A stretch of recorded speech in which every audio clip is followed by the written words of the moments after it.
In the world of One Punch Man, monsters have been opposing humanity and causing chaos on Earth. These violent and vile beings have been thriving for the past 15 years, and their ever-growing numbers still give the heroes trouble. But how did these monsters come to be? Where did they come from, and how do they continue to multiply and terrorize the innocent civilians of One Punch Man? Not only will I explain to you the process of monsterization, I'm also going to dive a little bit deeper and discuss about the concept of monsters as a whole, because I feel like this is a very mysterious subject that not a lot of people really cover. But before I do explain to you what monsterfication is, there will be spoilers for One Punch Man's entire story across all of its media, meaning the manga, anime, and even the webcomic.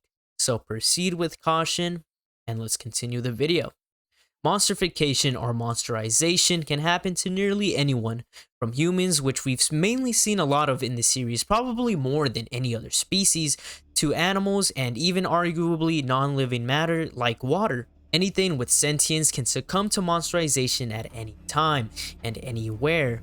The first and I'd say most simple way for someone or something to be monsterized is by consuming a monster cell, a pulsating organic lump of flesh that works like a mutated virus. When a person consumes a monster cell, they have to eat it raw and willingly, or else the cell will have no effect. We've seen this happen to Speedo Sound Sonic, where he was given a monster cell by the monster ninjas Hellfire and Gale Wind, in which where Sonic ended up cooking and roasting and very fancily plating the monster cell and just ended up getting a stomach ache instead. But when it has been eaten correctly, the person undergoes a physical and mental transformation that allows them to exceed their human limitations and turn into monsters. Those who consume a monster cell are not just bloodlusted, sadistic, and lose rational thought, but they're also given a longer lifespan. Monster cells were produced by the Monster King Orochi through unknown means and were then collected and nurtured in these large vat-like machines filled with some kind of liquid in the Monster Association headquarters. These ended up being destroyed by Sweet Mask. It also seems that when a monster cell is consumed and when the monsterization process starts, it factors in several traits like the physical ability and even willpower of a person. The stronger the human, the stronger the monster transformation will be. And it appears that humans with strong natural power transform into even more hideous creatures, as opposed to weak people who still maintain a lot of their human appearance. We've seen this with some of the weaker martial artists during the Super Fight Tournament arc. Individuals with a strong will can switch between a monster and being a human at will, such as the case with Harigiri, Gale Wind, and Hellfire Flame, all of whom were experienced warriors with a mastery of mind and body. Speaking of strong minds and bodies, the second way and the most natural way for someone to undergo monsterization is by a deep, dark, and obsessive desire to transform into something else through their bad habits, a complex, or a burst of dissatisfaction with themselves.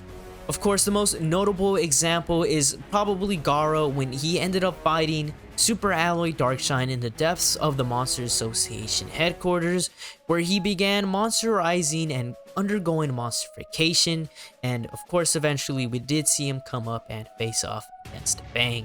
The combination of those factors triggers an abnormal cell reaction which leads to their transformation.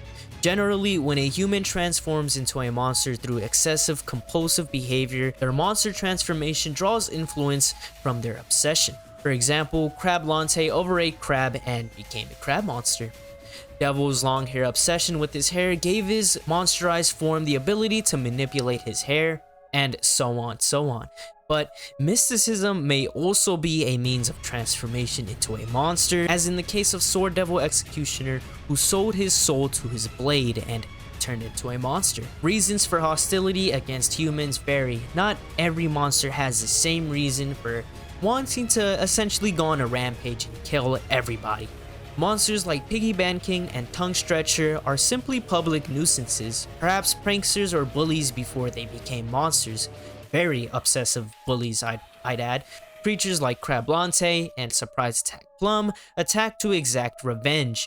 Clans of monsters or creatures like the Sea Folk and the Subterranean People seek possession of the Earth's surface. Still, others like Vaccine Man and Homeless Emperor aim for the utter extermination of the race, with of course even Sage Centipede and Evil Ocean Water acting as divine intervention, stating that the annihilation of humans is for that of God. The third way someone or something can monsterize or undergo monsterfication is through artificial creation through scientific means. As in the case of the Titan Marugori, when he was given a steroid by his brother, and of course Dr. Genus's evil organization known as the House of Evolution, in which Dr. Genus tried to improve humanity through gene splicing with the DNA of other species. But you know what happened. His efforts to improve humanity and all of these experiments ended up just creating these monsters like Mosquito Girl and of course Carnage Kabuto. Non-human life can also undergo monsterization or monsterfication through factors such as pollutants, environmental changes, and genetic engineering. You've seen this happen at the very beginning of this series with Vaccine Man. So those are the three ways monsterization or monsterfication can occur. But of course, I want to talk to you about the very existence of monsters. Sure, I've told you how monsters are created via monsterfication, but why become monsters in the first place? Could it be that the ever so mysterious divine being known as God be responsible for the origins of monster creation? Well, that's kind of hard to say, because of the many confusing ways monsters have explained why they even exist. During the latter half of the Monster Association arc, Sage Centipede and Evil Ocean Water rise up and appear on the battlefield, in where Sage Centipede cries out to everyone below him that he and Evil Ocean Water have been sent to destroy the abominable fist that's turned against God, clearly seeking and wanting to destroy every human there. And when Sage Centipede mentions God, I do believe he is talking about the God, that mysterious divine being. So it's clear to me that God has some kind of influence or control over these monsters, so that begs the question, what does God have against humanity? Could it be that all of the pollution and disease that was created by humanity hurt the earth and God in some way or form? Well, this is hard to say. You see, and it's very confusing, especially when you know that Dr. Genus's theory about the limiter is in a way supposed to protect humans by placing that limiter. If God doesn't want rampaging monsters or humans that create pollution, then why even have both of these types of beings exist? Why even allow the process of monsterfication to happen? Does the very existence of monsters only serve the purpose to annihilate humanity? You know, kind of like a system in order to balance out the universe in a way, like you can't have a good without evil type of thing. Or maybe monsters were not even a creation of God. Why have such deep obsessive desires manifest into a monster transformation, whether it be God's influence or maybe the way that humanity has evolved over time? Monsterfication and monsters as a whole are still very super mysterious in the story of One Punch Man. I guess we'll just have to wait and find out as the story continues on. But that is it for this video. If you did enjoy the video, make sure you drop a like, and of course for more One Punch Man content, hit that subscribe button with the bell notification on, so that way you can get that notification every time I upload, and you can get that One Punch Man content available to you anywhere and everywhere. I'm Amir Punch, and I'll be seeing you next time. See ya.